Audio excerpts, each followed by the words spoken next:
ప్రియమైనటువంటి దేవుని వారలారా, మీ అందరికీ కూడా దేవుని నామమున శుభములు తెలియజేస్తూ ఉంటున్నాను. మీ అందరికీ కూడా శుభము కలుగునుగాక. ఈ యొక్క సమయం ముందు యెహెజ్కేలు 18వ అధ్యాయము 7 నుంచి 9 వచనములు గల దేవుని వాక్యమును మనము ధ్యానించుకుందాం.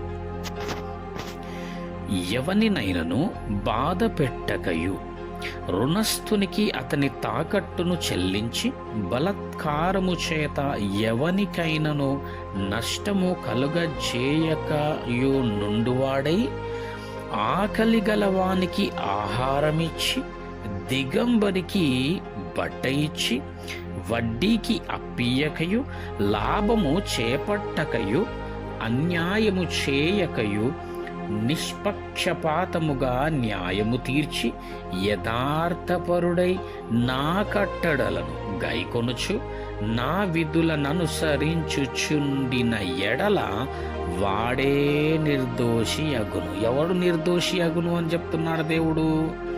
ఇట్టి విధమైనటువంటి గుణగణములు కలిగి నడవడిక కలిగి నడుచుకునేటటువంటి వాడే నిర్దోషి అగును. నిజముగా వాడు బ్రతుకును. ఇదే ప్రభువైన యెహోవా వాక్కు. ఇట్టి విధమైనటువంటి నడవడికను దేవుడు మనుషుని పట్ల కోరుకుంటా ఉంటున్నాడు. మరి మనము ఇట్టి విధమైనటువంటి నడవడికను, ఇట్టి విధమైన ఆత్మీయ స్థితిని మనము కలిగి ఉన్నామా? ఎవరిని బాధ పెట్టకుండా ఉండగలుగుతున్నామా?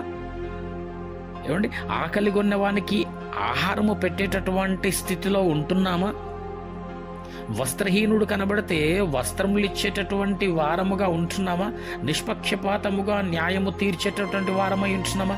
దేవుడి కట్టడలను విధులను అనుసరిస్తూ నడిచేటటువంటి వారమై ఉంటున్నామా అని చూచినట్టయితే మనుషుడు ఎట్టి విధముగా కూడా నడవడానికి ఇష్టపడడు దేవుడు చెప్పినటువంటి మాటల ప్రకారంగా. కానీ గుడికి వెళుతున్నాను కదా, నేనైతే వాక్యము చదువుకుంటున్నాను, ప్రార్థన చేసుకుంటున్నాను, కానుకలు ఇస్తున్నాను, బల్లారాధనలో పాలు పొందుతున్నాను, బాప్తిజం అయితే తీసుకున్నాను, ఇక సరిపోయింది, ఇక నా అంతటి వారు లేరు, దేవుడు నా విషయంలో ఎంతో సంతోషపడుతున్నాడని అనుకుంటూ భ్రమపడుతున్నాడు మనుష్యుడు. ఇటు విధమైనటువంటి ఈ నడవడిక నీ జీవితంలో లేకుండా నువ్వు ఎంత చేస్తే ఏముందండి? నువ్వు గుడికి వెళ్ళినంత మాత్రాన ఏముంది? బాప్తిజం తీసుకున్నంత మాత్రాన ఏముంది? బల్లారాధనలో పాలు పొందినంత మాత్రాన, కానుకలు ఇచ్చినంత మాత్రాన ఏమి లాభము? దేవుని యొక్క కట్టడలను, ఇట్టి విధమైనటువంటి ఆత్మీయ స్థితి నీ యందు లేనప్పుడు నువ్వు ఏది చేసినా గానీ అది దేవుడికి ఇష్టముగా ఉండదు. ఎందుకంటే దేవుడు చెప్పినాడు కదనండి. ఏమని చెప్పినాడు దేవుడు? అపొస్తలుల కార్యములు 17వ అధ్యాయం 25వ వచనములో, నాకేదో కొదువగా ఉన్నట్లు నేను మనుష్యుల చేతులతో సేవింపబడు వాడను కాదు. ఆయనకేదో కొదువగా ఉన్నట్టు మనమేదో ఇస్తే ఆయన తీసుకునేటటువంటి వాడు కాదంట. నేను మనుషుల చేతులతో సేవింపబడు వాడను కాదు అని చెప్పినాడు కదా. అంటే ఇప్పుడు ఏం చెయ్యాలండి కదా? ఇప్పుడు ఏం చెయ్యాలండి అనేటువంటి ప్రశ్న వస్తుంది మనకి. చూద్దాం, మీకు 6వ అధ్యాయంకి వెళ్దాం ఒకసారి. మీకు 6వ అధ్యాయము 8వ వచన ప్రకారంగా ఒకసారి చూద్దాం. మనుష్యుడా, మనుషుని విషయంలో ఏం కోరుకుంటున్నాడు దేవుడు? ఇప్పటివరకు చదివినటువంటి యెహెజ్కేలు 8వ అధ్యాయంలో చదివినటువంటి మాటల ప్రకారంగా దేవుడు కోరుకుంటా ఉంటున్నాడు మనుషుని విషయంలో. ఇక్కడ మాట్లాడుతూ ఉంటున్నాడు చూడండి. మనుష్యుడా, ఏది ఉత్తమమో, ఏది శ్రేష్టమో, ఏది మంచిదో, మనుష్యుడా ఏది ఉత్తమమో అది నీకు తెలియజేయబడి ఉన్నదండి. మీకు తెలియజేయబడి ఉన్నది, కానీ మనకు ఎందుకు తెలియడం లేదు? వాక్యం చదవం గనుక. మనము కొరింథీయులో చెప్పినటువంటి విధంగా పైపైననే వాక్యములు చదువుకుంటూ పైపైననే జీవిస్తున్నటువంటి వారమై ఉన్నాం. అందుకే దేవుడు అంటా ఉంటున్నాడు కదా, మీరు సున్నము కొట్టినటువంటి సమాధుల వలె ఉన్నారు మీరు. అవును, మనం పైపైన వాక్యం చదువుకుంటూ పైపైననే ఉంటున్నాము. మనం లోతైనటువంటి విషయం తెలుసుకోవట్లే. సత్యం ఎక్కడుంటది అని సెలవిచ్చినాడు దేవుడు ప్రసంగిలో. సత్యం ఎక్కడుంటది? లోతుగా ఉంటది, బహు దూరముగా ఉంటది, బహు లోతుగా ఉంటది సత్యం అని సెలవిస్తా ఉంటున్నది వాక్యం. కానీ మన జీవితంలో ఎంతవరకు వాక్యం చదువుకుంటున్నాం? ఏమండి, ఒక 3 వచనాలు, 5 వచనాలు, 3 నిమిషాలు, 2 నిమిషాల ప్రార్థన అనుకుంటున్నాము. దేవుడు ఇంకా సంతోషిస్తున్నాడు. నా అంతటి పరిశుద్ధుడు లేడు, నా అంతటి విశ్వాసి లేడు, ఇక నేనే విశ్వాసిని అని అనుకుంటున్నాం. ఇక్కడ వాక్యం చెప్తా ఉంది, మనుషుడా, ఏది ఉత్తమమో అది నీకు తెలియచేయబడి ఉన్నది. ఏంటది ప్రభువా? న్యాయముగా నడుచుకొనుటయు. ఎంత బాగుందండి! చాలా తేటగా ఉంది వాక్యం, చాలా క్లియర్గా ఉంది వాక్యము. చాలా మంది అనుకుంటా ఉంటటం, నేను 3 సార్లు చదివినాను బైబుల్, నేను 2 సార్లు చదివినండి బైబుల్, నేను 5 సార్లు ముగించినానండి బైబుల్ అంటున్నాను. ఏమి లాభము? ఏమండి, ఇక్కడ చాలా సూటిగా మాట్లాడుతూ ఉన్నది వాక్యం. న్యాయముగా నడుచుకొనుటయు. ఏమండి, ఇక్కడ మనుష్యుని పట్ల దేవుడు కోరుకుంటున్నటువంటిది, ఇష్టపడుతున్నటువంటిది, ఆశిస్తున్నటువంటిది ఏంటది? న్యాయముగా నడుచుకొనుటయు కనికరమును. కదండి, ఇంతకుముందు వాక్యం చదివినాం, అదే వాక్యం చదివినాం. కనికరం ఉండాలా, వస్త్రహీనుడు కనబడితే మనకి వస్త్రములు ఇవ్వాలా, ఇవ్వగలగాల. ఆకలి దప్పులు గలవాడు కనిపిస్తే అలమటిస్తూ ఉంటుంటే వాని ఆకలి తీర్చగలగాల. చూడండి, ఎన్నో ప్రాంతాలు, విజయవాడ ప్రాంతాలు అట్లాంటి ఎన్నో ప్రాంతాల్లో జలమయమైపోయినాయి కదండి. వర్షపాతము చేత భయంకరమైనటువంటి బీభత్సం అక్కడ సృష్టింపబడి భయంకరమైన స్థితిలో అన్నము లేకుండా ఏ విధమైనటువంటి భయంకరమైనటువంటి పరిస్థితుల్లో ఉన్నారో మనం చూస్తూ ఉన్నాము. కానీ ఏమండి, నిజంగానే అనిపిస్తుంది, వెళ్ళి ఏమైనా చేయగలుగుతున్నామా? వెళ్ళాలనేటటువంటి కనీసం ఆలోచన మనకు వస్తున్నదా? అండ్ వెళితే ఎంత బాగుంటుందండి. ఈ సమయంలో అట్టి విధమైనటువంటి కార్యములు చేయుట దేవుడికి ఎంత ఇష్టమండి. అట్టి వారికి చేయుటని ఏ కదా నాకు చేయుట అని వాక్యం సెలవిస్తుంది కదా. ఎందుకు మనము గమనించలేకపోతా ఉన్నాం? ఎందుకు అట్టి విధమైనటువంటి వాక్యానుసారమైనటువంటి జీవితాన్ని మనం జీవించలేకపోతాం? దేవుని ఉద్దేశములను ఎందుకు మనం సఫలపరచలేకపోతున్నాం? చూద్దాం ఒకసారి. న్యాయముగా నడుచుకొనుటయు కనికరమును ప్రేమించుటయు. ఒక నిజంగానే కనికరము, ప్రేమించుట, దీన మనస్సు కలిగి. ఈ విధమైనటువంటి స్వభావము ఒకవేళ మన మనస్సులో ఉన్నట్టయితే ఖచ్చితముగా మన చుట్టూ ఎంతో మంది వస్త్రహీనము చేత, ఎంతో మంది ఆకలి చేత అలమటిస్తూ దయనీయమైనటువంటి భయంకరమైనటువంటి పరిస్థితుల్లో, స్థితిగతుల్లో ఉన్నప్పుడు మనం ఏమి చేయడం లేదు. నేనైతే బాగున్నాను కదా, నేనైతే బాగున్నాను, నా కుటుంబం అయితే బాగుంది కదా అనేటటువంటి స్వభావముతో ఉన్నాము అనేసి అంటే, ఏమండి, ఇక్కడ ఈ విధమైనటువంటి గుణగణాలు, ఈ సుగుణములు మనలో ఉన్నట్టే అంటారా? లేవండి, ఇట్లాంటి సుగుణములు లేవు మన లోపల. కానీ దేవుడు ఇట్లాంటి స్వభావాన్ని, ఇట్లాంటి మనస్సును దేవుడు కోరుకుంటా ఉన్నాడు కదా. మళ్ళీ ఒకసారి చూద్దాం. మనుషుడా, ఏది ఉత్తమమో అది నీకు తెలియజేయబడి ఉన్నది. న్యాయముగా నడుచుకుంటయు కనికరమును ప్రేమించుటయు దీన మనస్సు కలిగి నీ దేవుని ఎదుట ప్రవర్తించుటయు. ఇంతే కదా. ఏమండి, ఇంతే కదా యెహోవా నిన్నడుగుచున్నాడు. ఏమడుగుచున్నాడు? ఏమి కోరుకుంటున్నాడండి? అట్టి వారికి చేయుట, నాకు చేయుట. నేను నాకేదో కొదువగా ఉన్నట్లు నేను మనుషుల చేతులతో సేవింపబడు వాడను కాదు. అపోస్తల కార్యములు 17:25 చదువుకోండి. కాబట్టి అట్టి వారికి చేయాలా? ఏమండి, కయ్యను దేవుడికి అర్పణలు తీసుకెళ్ళినాడంట, హేబేలు అర్పణలు తీసుకెళ్ళినాడు. కానీ కయ్యను అర్పణ దేవుడు నచ్చలేడు, హేబేలు అర్పణ దేవుడు నచ్చినాడు. ఇక్కడ నచ్చడము నచ్చలేదు అనేటటువంటి విషయములు వారు తెచ్చినటువంటి ఆ అర్పణల విషయములో కాదు. కానీ ఏమండి, ఇద్దరు చాలా శ్రేష్టమైనటువంటివే తీసుకెళ్ళినారు. కానీ కయ్యనుది ఎందుకు నచ్చలేడు అని అంటే, కయ్యను మనసు బాగలేదండి. కయ్యను మనస్సులో కపటముంది, క్రోధముంది, కోపముంది, ఈర్ష, కుళ్ళు, కుతంత్రము, పగ నిండుకొని ఉన్నాయి కయ్యను మనస్సులో. ఇచ్చేవాడి అర్పణ కాదు దేవుడికి ప్రాముఖ్యమైనది, ఇచ్చేవాడి మనస్సు ప్రాముఖ్యమైనది. ఏమండి, అర్పించు వానికంటే అర్పించు మనస్సు ముఖ్యం. మనస్సు ముఖ్యం. ఎట్లుండాలంటారండి మరి మనస్సు? ఎట్లుండాలండి? న్యాయముగా నడుచుకొనుటయు, కనికరమును ప్రేమించుటయు, దీన మనస్సు కలిగి నీ దేవుని ఎదుట ప్రవర్తించుటయు. ఇంతే కదా, ఇంతే కదా యెహోవా నిన్నడుగుచున్నాడు. ఏమండి, యథార్థంగా ఆలోచించుకుందాం. యథార్థంగా ఒకసారి మనసు పైన చెయ్యి పెట్టుకొని ఆలోచించుకుందాం. కనికరం ఉందా? దీనమైన మనస్సు మనం కలిగి ఉన్నామా? ప్రేమ కలిగి ఉన్నామా? న్యాయంగా నడిచేటటువంటి స్వభావము కలిగి ఉన్నామా? ఏమండి, ఇక సీజన్ వచ్చేసరికి ఇక ఒక సీజన్లో ఉపవాసాలు ఉంటామండి.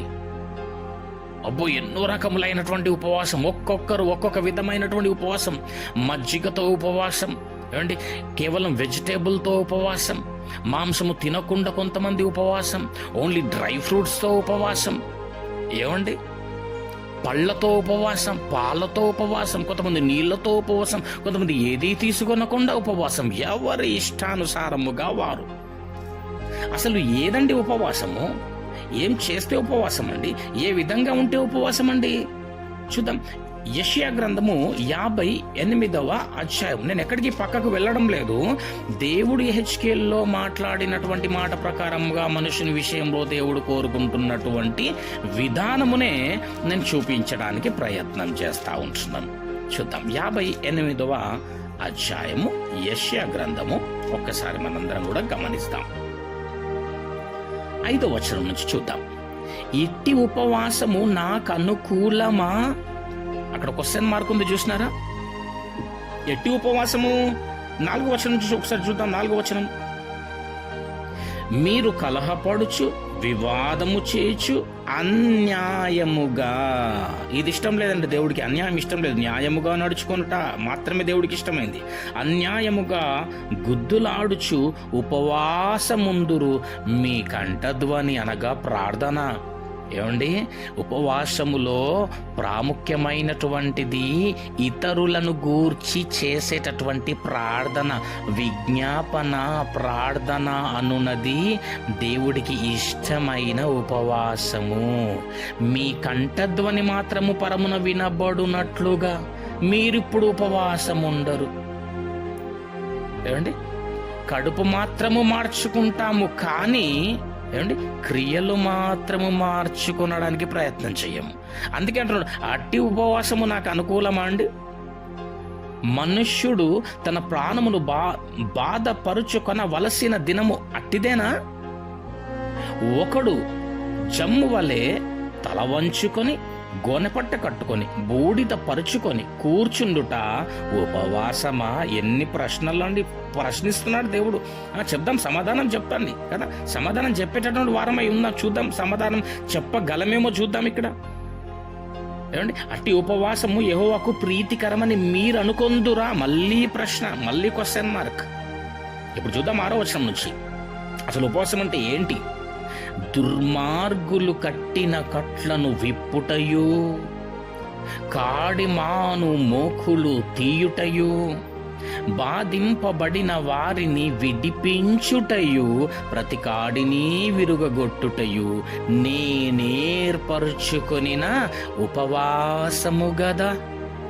ఏమండి, దుర్మార్గుడు కట్టినటువంటి కట్లు, ఎంతో మందికి దుర్మార్గుడు కట్లు వేసినాడు. ప్రార్థించండి, ప్రార్థన చేద్దాం. వారి కొరకు, కట్టబడి ఉన్నటువంటి వారి కొరకు ప్రార్థన చేద్దాం. ప్రభువును సహాయం కోరదాం. ప్రభువా, ఇదిగో భయంకరమైనటువంటి కట్ల చేత కట్టబడి ఉన్నటువంటి వారి కట్లను తెంపండి ప్రభువా, వారికి విడుదల దయచేయండి ప్రభువా. అపవాది నుంచి ఇదిగో వారి కాడిమాను మ్రోకులు. ఏమండి, ఎందుకంటే కాడిమాను మ్రోకులు వేస్తాడండి. ఆ మ్రోకులు వేసినప్పుడు ఎక్కడి కూడా కదలేకపోతాడు, బంధింపబడినదై ఉంటుంది అది. వాటిని తీయాలా, బాధింపబడిన వారిని ఏం చేయాలంట? విడిపించాల. ప్రతి కాడిని కూడా విరుగొట్టుటయు నేను ఏర్పరచుకున్న ఉపవాసము కదా. చూద్దాం 7వ వచనం, నీ ఆహారం ఆకలిగొనిన వానికి పెట్టుటయు. హెచ్కేలు ఏమండి ఉంది కదా అండి. ఇది దేవుడికి ఇష్టమైనటువంటి విధానము. ఇది మనుష్యుని ఎడల దేవుడు అడుగుచున్నాడు, కోరుకొంటున్నాడు. నీ ఆహారం ఆకలిగొన్న వానికి పెట్టుటయు, నీ రక్త సంబంధికి ముఖము తప్పింపకుండుటయు. ఎవరండి రక్త సంబంధి నీకు? చెప్పండి, మీ రక్త సంబంధులు ఎవరండి? అన్న, తమ్ముడు, అక్క, చెల్లి, మామ, అత్త, మామ, వీరా అండి? లేదు. నీ రక్త సంబంధులు ఎవరు అంటే, దేవుడు తన విలువైనటువంటి రక్తము పెట్టి కొనబడిన ప్రతి మనుష్యుడు నీకు రక్త సంబంధి. నువ్వు వెళుతూ ఉండగా ఒక పెంట కుప్ప పైన దరిద్రమైన, దయనీయమైనటువంటి, దిక్కుమాలినటువంటి స్థితిలో కనబడుతున్నారు చూడు, అదిగో అతడు సహితము నీకు రక్త సంబంధి. ఆ రక్త సంబంధికి ఏం చేయొద్దంట? ముఖము తప్పింపకుండుటయు, దిక్కుమాలిన బీదలను నీ ఇంట చేర్చుకొనుటయు, వస్త్రహీనుడు నీకు కనబడినప్పుడు. ఏహెచ్కేలు మళ్ళీ చదువుకున్న జ్ఞాపకం చేస్తున్నా. కనబడినప్పుడు వానికి వస్త్రములిచ్చుటయు, ఇదియే గదా నాకిష్టమైన ఉపవాసము. అలాగున నీవు చేసిన ఎడల, ఎలాగున ఇప్పటి వరకు చెప్పినటువంటి వాక్య ప్రకారంగా, మాటల ప్రకారం, దేవుని మాటల ప్రకారం చేసిన ఎడల నీ వెలుగు వేకువ చుక్క వలె ఉదయించును, స్వస్థత నీకు శీఘ్రముగా లభించును, నీ నీతి నీ ముందర నడుచును. ఏమండి, ఇంకా ఈ వాక్యం అంతా కిందికి చదువుకుంటూ వెళ్ళండి. చక్కటి మాటలను దేవుడు వివరించినాడు. ఇట్టి విధమైనటువంటి వారముగా ఉండాలని దేవుడు మన విషయములో కోరుకుంటున్నటువంటిది. కాబట్టి ఎహెచ్కేల్లో మనం చదువుకున్నటువంటి విధానముగా బాధ పెట్టడము, ఒకరిని బాధ పెట్టువారమై ఉండకూడదు. ఏమండి, ఒకరి దగ్గర నుంచి లాభము కోరుకొనకూడదు, అన్యాయముగా నడుచుకొనరాదు, ఆకలిగొన్న వానికి ఆహారం పెట్టు వారమై ఉండాలా, వస్త్రహీనుడు కనబడితే, దిగంబరి కనబడితే వానికి బట్టలు ఇచ్చేటటువంటి వారమై ఉండాలా. మాట అవునంటే అవును, కాదంటే కాదులాగా ఉండాలా గాని పక్షపాతము చేత న్యాయము తీర్చేటటువంటి వారంగా ఉండకూడదు. ఇట్టి విధంగా దేవుని కట్టడలన్నిటినీ గాయకొని నడిస్తే దేవుడు చెప్తున్నాడు, దేవుడి మాట చెప్తా ఉంది, నిజముగా వాడు బ్రతుకును, వాడే నిర్దోషియగును. మనము దేవుని ఎదుట నిర్దోషులమునై ఉండవలెనని జగత్తు పునాది వేయబడక మునిపే దేవుడు క్రీస్తుల మనల్ని ఏర్పరచుకున్నాడు. ఎఫెసీయులకు రాసిన పత్రిక 1:4-6 సో కాబట్టి దేవుడు ఉద్దేశం ఏమై ఉంది అంటే, మనము తన ఎదుట నిర్దోషులమునై ఉండవలెనని దేవుడు కోరుకుంటున్నాడు. గనుక నిర్దోషత్వము కలిగి ఉండాలంటే ఏమి చేయాలో ఇప్పటి వరకు చెప్పినటువంటి ఈ మాటలన్నిటి ప్రకారంగా నడుచుకుంటూ, ఈ వాక్యంనంతా కూడా గాయకొంటూ నడవగల సామర్థ్యతను దేవుడి యొద్ద నుంచి మనం ప్రార్థనాపూర్వకంగా దాన్ని పొందుకుంటూ ఇట్టి వాక్యానుసారమైనటువంటి జీవితం జీవించగల వారమై ఉండవలెనని దేవుని పేరిట మనవి చేస్తా ఉంటున్నా. ఇట్టి కృప, ఇట్టి నడిపింపు దేవుడు మనందరికీ కూడా దయచేయును గాక. ఆమెన్.